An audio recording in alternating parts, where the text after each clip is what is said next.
Hi everybody, Victor here, Managing Director at CoLab. I also am the Department Manager for the laser. Here today to give you folks a refresher on safety, how to operate the laser in case it's been a while since you've taken fall safety class. Everybody that's got access to the building will schedule with myself or a department manager. Will schedule time for you. You get remote access to the building and the room, or someone will be on site to let you in. When you first get in, you go open the door, and probably the next thing, aside from turning on the lights, is open the window to kind of ventilate the room, just in case there's any leftover fumes, or you want to heat up the room because it's cold in here. It does get cold in here, so if you're first person in here overnight, it does get a little chilly. Quick reminder, on the whiteboard above the laptop is the Wi-Fi name and password. So in case you've forgotten that, go ahead and make a note of that. And then when you're ready to start work, come over here to laptop, wake it up. We've got a new laptop this year with new software, and I'll go over the software in another video. Today is just about the machine and safety. So you'll come over here when you're ready to start work, and grab this orange plug and plug it into the receptacle. That's our 240.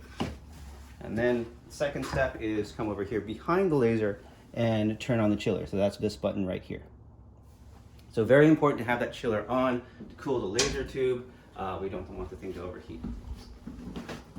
Next, and just before you start to work, and I do this right before I do the cut. So I usually leave the main unit on and the chiller on as soon as I get in the room.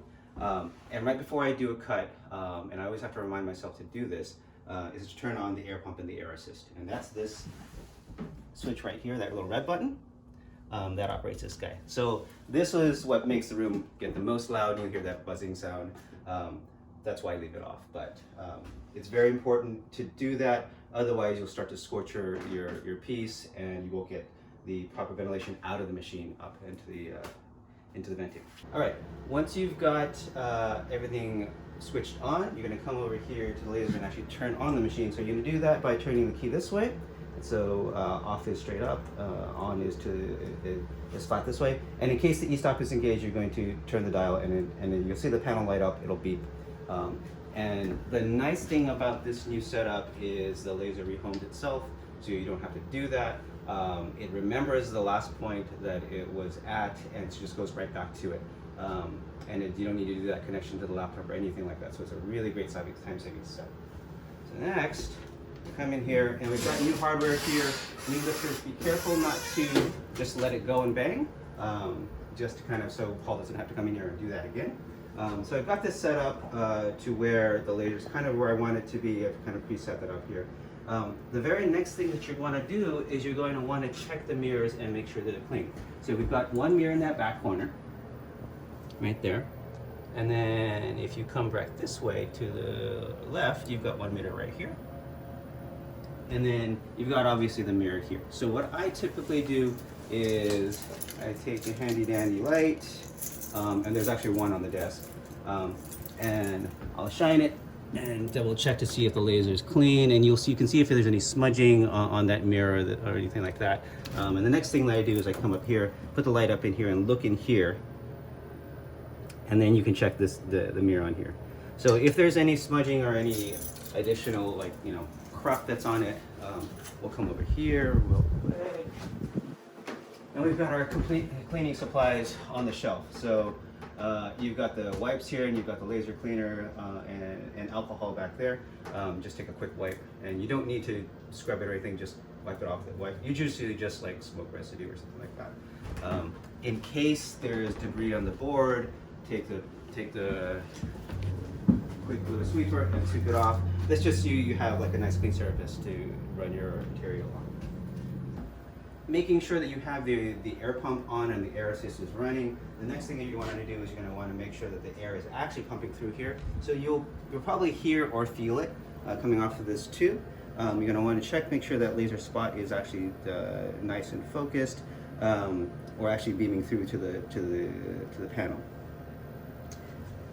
Before you start any work, you're going to want to make sure that you level the bed to your material. So just as a reminder, you put your piece of material down here, and then take one of these measuring jigs, and then, oops, run it this way, and then take your, compare it to the control panel, and then modify the Z height so that this is just barely touching the material.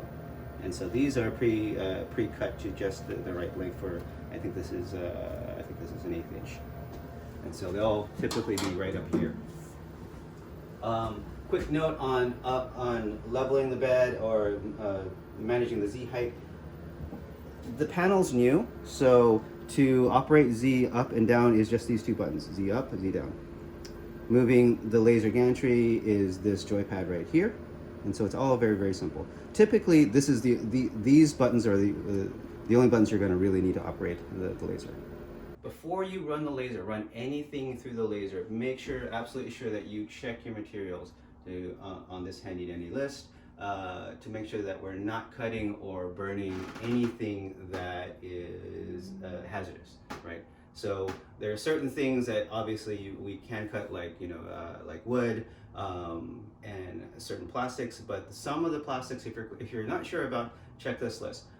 The reason for that is a lot of these will off gas or catch fire, and we don't want that in the laser. The air assist will pump out a lot of the fumes from some of the material that we cut, but if it's truly hazardous, like PVC, which produces chlorine, we definitely don't want that in here. In case there's an emergency and you have to, something happens, or the cut goes wrong, you can always come in here and bang the e-stop, and that will stop the machine. The other thing is, if you lift the door, the laser will also stop.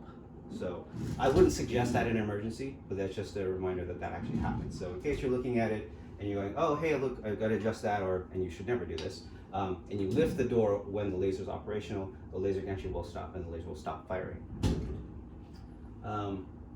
Safety tip here, we have the glass here to kind of see the laser operational, but never ever look directly at the laser spot as it's operating. You'll feel that it won't be comfortable and you'll see white spots for the rest of the day.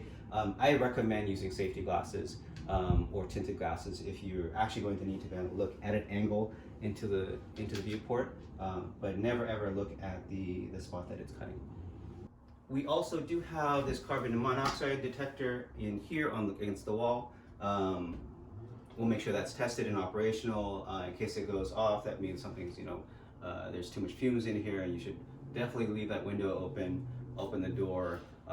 The door should be open typically as you're operating in here, just to make sure there's ventilation, unless of course there's a lot of loud noise outside and you're confident that you're not cutting anything that's extremely hazardous, right? But in case it goes off, turn off the laser, evacuate the room. We also have a fire extinguisher down here, right below the light switch. And trash goes here behind the table. So once you're done with your cuts, make sure that the laser bed is clean and you've got all your extra bits and stuff off of it. If you need to dispose of that, put that in the trash. And we ask that everybody, when they're done with the laser, take the trash out if it needs to be emptied out, right? If you've just got a couple bits in there, I wouldn't worry about it. But if it's getting to be about half full, please help us out and take it out. One thing I want to say about material, as we bring in material to cut on the laser, we used to let people store material on site, and you'd kind of write your name on it and there'd be a time limit. We're not doing that going forward. So any material that you bring in to cut, if you have scraps or whatnot, please take it with you. We no longer want to store material on site. It's just too difficult to manage, and it starts to grow. We get piles of stuff. If there's a special case where you absolutely need to leave material on site, maybe you're coming back the very next day or something like that, talk to myself or another department manager and get special permission. We will circulate that notice across everybody to make sure that it doesn't get tossed if it's found here, because if it's found here, it's not labeled and there's no permission for it, I'm gonna toss it and you're not gonna be happy. All right, so that's it for safety on the laser. Last thing before you close up, make sure the window's closed. Put that block in place to block the window in case we get some raccoons that you're trying to get in here. Close the door, contact the department head, and make sure everything's locked up and the alarm's off as you leave the building. If you're the last one out. Thanks for coming and watching, and have fun with the laser.